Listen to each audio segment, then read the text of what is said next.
성경 말씀 보게 되면 풍랑에 대한 기사가 가끔씩 등장하죠. 요나가 만난 풍랑이 있고 예수님의 제자들이 갈릴리 바다에서 겪은 풍랑이 있고 오늘 본문 사도 바울이 겪은 풍랑이 있습니다. 이처럼 인생 항로에서 우리가 이 노조에 가다 보면 많은 풍랑들이 있지 않습니까? 또 특별히 우리 목회 항로를 하다 보면 그 방주로 우리가 운영할 때 많은 풍랑들이 있습니다. 근데 중요한 것은 대부분 사람들은 이 풍랑만 바라보고 낙심하고 하나님을 원망하고 할 때 많지만 분명한 것은 모든 풍랑의 배후에는 하나님의 선하신 뜻과 섭리가 있다는 것입니다. 아멘. 오늘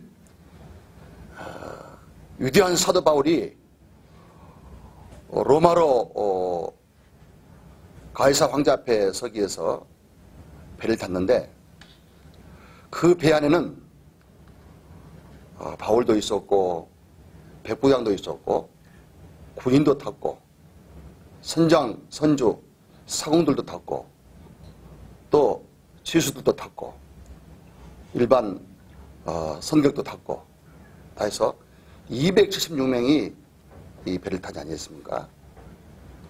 그런데 오늘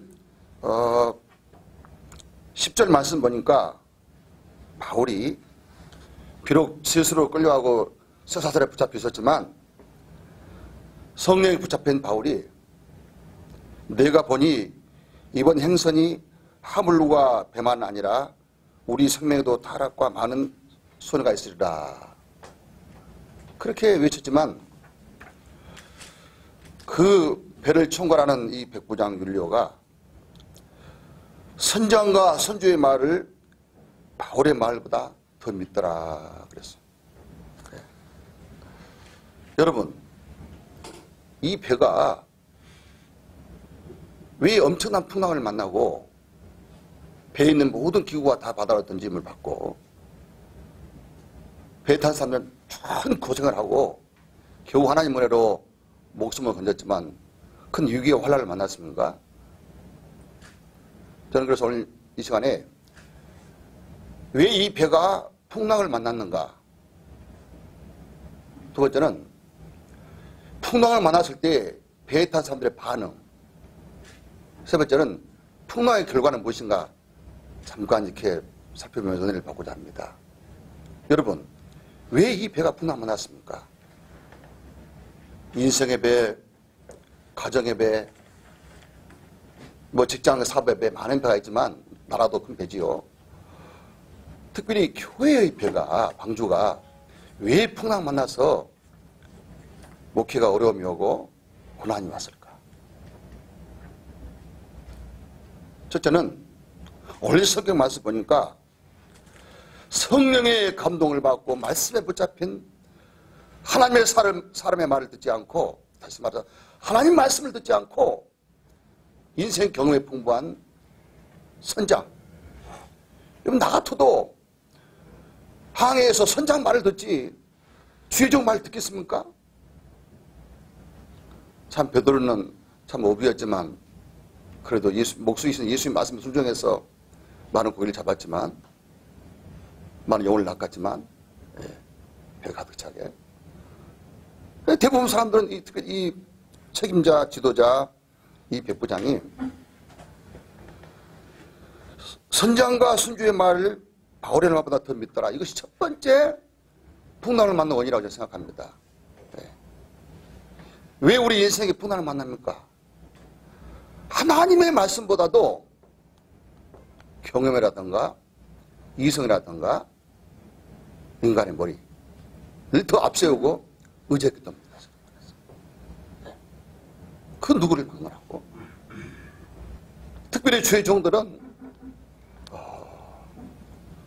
우리의 영원한 선장이신 주님의 말씀을 듣고 늘 주님의 말씀을 앞세우고 갈 때에 그 어떤 풍랑도 잔잔해지고 예수님께서 손의 항구로 인도하신다는 것입니다. 아멘. 그 누구나 직장도 사업도 가정도 마찬가지다. 하나님의 말씀을 제쳐놓고 말씀을 앞세우지 않고 자신을 앞세우고 이 선장같이 경험을 앞세우고 이승을 앞세우기 때문에 인간의 방법으로 여럿이 풍랑 만나지요. 또 이 선주는 이 베레라가 항해해야만이 돈을 벌지 않습니까? 우리가 왜 풍랑 만납니까? 하나님 말씀보다도 예수님보다도 물질을 앞세우기 때문에 선주가 되려 하는 게 많았어요. 돈 때문에 풍랑을 만납니다. 특별히 목회자들이 왜 그렇습니까? 물론 이성 문제도 있고 명예 문제도 있지만 제가 볼 때는 물질 문제인 것 같아요. 그래서 주인이 분명하지 않기 때문에 많은 풍랑을 만나서 위기를 당하고 괜히 배에 탄 사람들이 고난을 당하고 어떤 면에서 착하고 순진한 양떼들이 배에 탔는데 백부장 같은 100명의 양떼들을 또 천부장 같은 1000명의 양떼들을 10부장 10명의 양떼들을 맡겼는데 그 순진한 그 방주 안에 탄 그 양떼들도 이 목사님들이 물질을 앞세울 때 풍랑을 만나지 않는가 생각을 해봅니다. 또 이 사도 바울이 탄 배가 왜 풍랑을 만났습니까? 두 번째는 우리 한번 12절 한번 같이 읽겠습니다. 시작. 그 항구가 가동하기에 불편하므로 거기서 떠나 아무쪼록 베니스에 가서 가도하는 자가 더 많으니 한번 따라서요. 더 많으니 더 많으니 더 많으니 더 많으니 왜 풍랑을 만났냐면 진리의 사람, 성령의 사람, 주님을 앞세우고 말씀을 따라가는 하나님의 사람 말을 길을 규례할 텐데 대중, 많은 사람들 그러니까 다수의 의견이 좋은 것만도 아닌 것 같더라고요. 어떤 면에서 이 목회는 민주가 아니고 신정입니다. 그렇습니까? 아마 모세가 기도의 사람, 말씀의 사람, 하나님의 사람 아니었더라면 여지없이 부정적인 10명의 사람 말을 들었을 것 같습니다. 진리의 선, 믿음의 선, 여호수아와 갈렙은 소수였지만 그 사람 말을 들었기 때문에 가나안 땅으로 인도하지 않았는가 생각을 해봅니다. 우리가 지제수도 언론 풍사도 어느 곳이든 이 다수 의견 조심해야 돼요. 여러분 예수님이 왜 십자가에 못 박아 돌아가셨습니까? 본디오 빌라도가 칼자를 치고 있는데 교회 야사를 보게 되면 이 빌라도 부인이 아주 신앙이 좋았다고 합니다. 그런데 이 부인이 꿈을 꾸는데 계속해서 막 목소리가 10번, 100번, 1000번, 만번 길을 잃어버리니까 뭔 소린고? 본디오 빌라도에게 고난을 받아서 십자가에 못 박혀 죽으시고 이 말씀. 그래서 이 빌라도 부인이 빌라도에게 당신 절대 예수란 분에게 손대지 마세요. 당신 노타치 하세요. 안 됩니다. 안 됩니다. 그런데요, 이 망할 사람들은요, 진리의 말에 하나님의 음성에 귀를 기울이지 않더라고요. 다수의 의견을 따르더라고요. 우리가 조심할 것은 다수 의견 조심해야 돼요. 누가 진리에 섰느냐, 하나님의 기뻐한 편에 섰느냐. 그래서 이 배가 훈환을 만났다. 이 백부장이 그 다수의 말을 또 결정했기 때문에.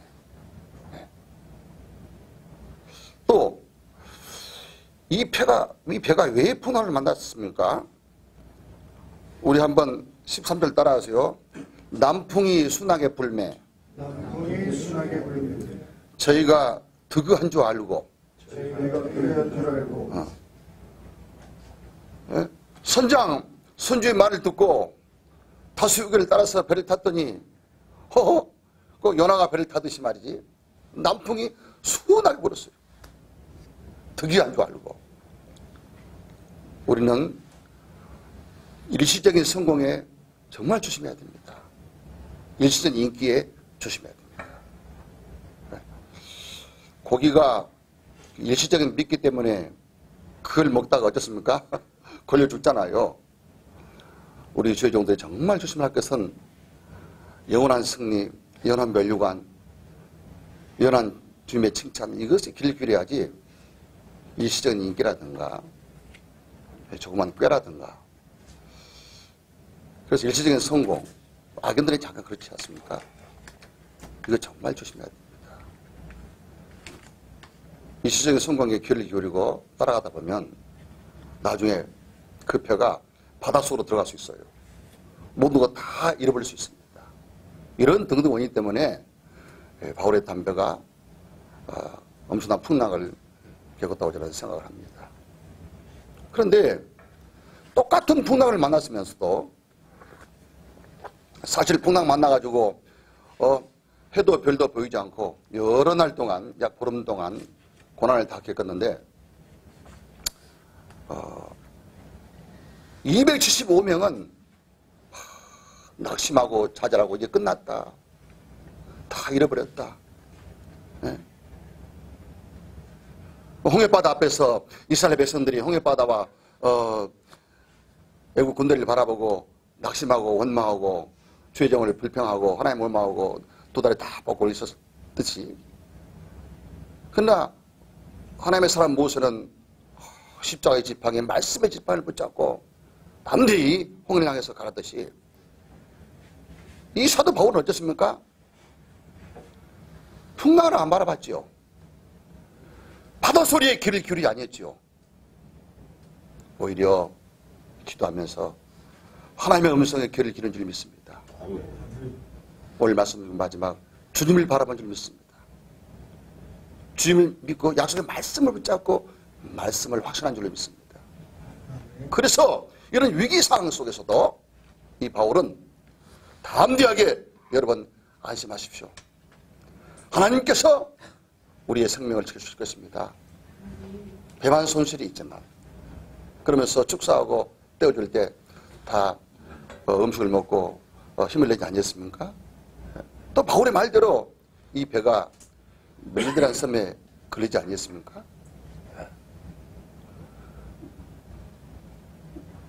저는 그렇게 생각합니다.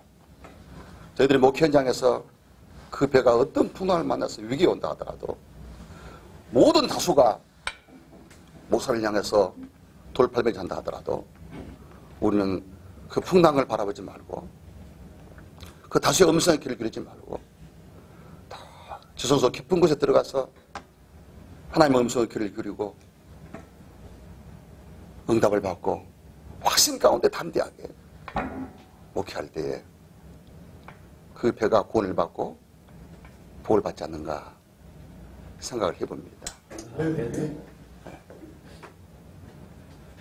그래서 적어도 지도자들은 하늘이 무너지고 땅이 꺼져도 태안하고 은혜와 평강을 유지하면서 표대를 제시하면서 하나님의 말씀 붙잡고 주님을 바라보면서 여러분 안심하십시오. 이렇게 해줄 수 있어야 될 줄 믿습니다. 그리고 이 풍랑이 만난 결과, 그래서 흔히들 그런 말이 있죠. 하나님께서 예비하신 모든 축복은 고난의 보자기에 쌓여 있다. 네. 시편 119편 67, 71절 말씀 다 있도 내가 고난 받는 것이 내게 유익이다. 풍랑 만난 것이 내게 유익이다. 내가 이로써 하나님 말씀에 보게 되었다. 이제는 순종의 사람으로, 겸손한 사람으로, 온유한 사람으로 영적인 사람, 하나님의 사람으로 변화를 받았다. 풍랑의 파도 소리보다도 주의 음성에 귀를 기울이는 상태였단 말이죠. 요나가 만약에 풍랑을 안 만났으면 어떻게 됐을까요? 네? 요나가 하나님의 말씀에 불순종하여 꾀를 부리다가 혼쭐 나잖아요. 요나 뜻대로 풍랑 안 만났으면 요나 인생은 끝났어요. 니느의 사람 아무 구원 못 받았어요. 그러니까 요나가 풍랑을 만났기 때문에 바로 그것이 풍랑 만난 것이 요나 목회에서 가장 큰 유익이었고 복이었다 생각을 해봅니다. 네. 이 사도 바울이 이제 로마 황제 앞에 섰지 않습니까? 아마 분명히 이 백부장도 그 황제에게 이 풍랑 만난 사건을 보고하지 않을 수 없었어요. 아, 저분은 비록 쇠사슬을 묶고 있는 죄수 같지만 하나님의 사람입니다. 하나님이 함께한 사람입니다. 저분 때문에 우리가 살았습니다. 그럴 때 로마의 모든 고관 대적들이 그를 기르겠지요. 나중에 교회사 야사를 보게 되면 이 사도 바울이 시대에 갇혔을 때에 군인들 장교를 말할 것도 없고 고관 대작들이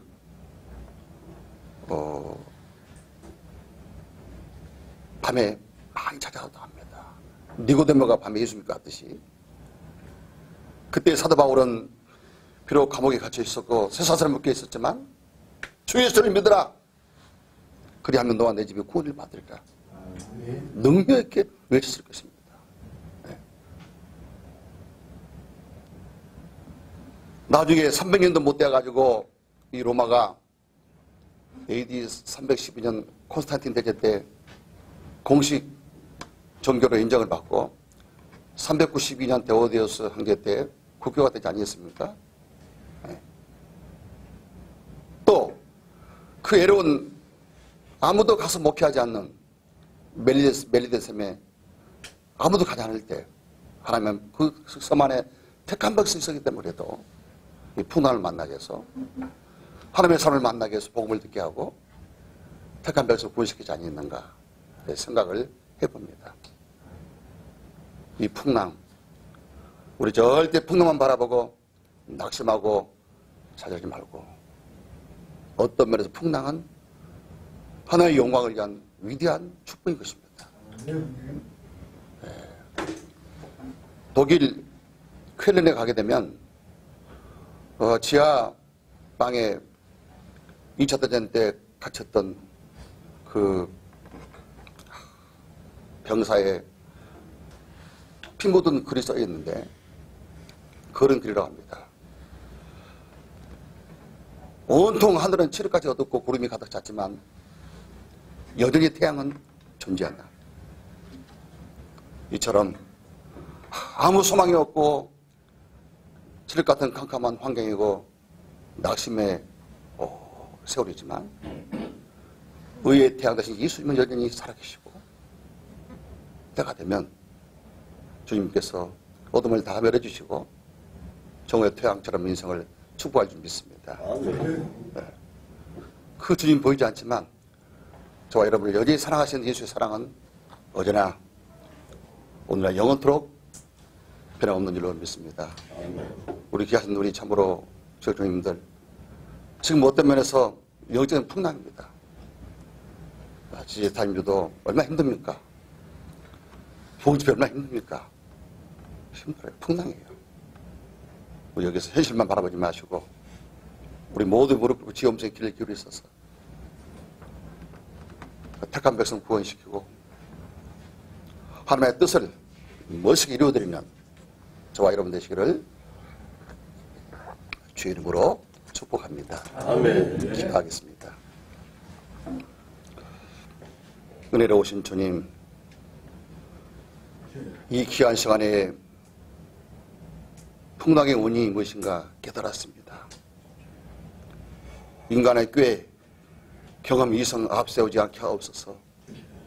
특별히 물질 따라가지 않게 하옵소서. 물질에서 자유 누리게 도와주시옵소서. 물질의 다수로 지배하는 종들이 되게 하여 주시옵소서. 다수 의견 따르지 말고 주님만 따라가고 환경 파도 소리 길을 기르지 말고 주의 음성에 귀를 기울였어. 나에게 맡긴 그 작은 방주 잘 관리하고 가나안 땅으로 인도할 수 있는 손의 항구로 인도할 수 있는 귀한 사도 바울이 다 될 수 있도록 오 주여 축복하여 주시옵소서. 아멘. 감사드리고 예수 이름으로 간절히 기도하옵나이다. 아멘.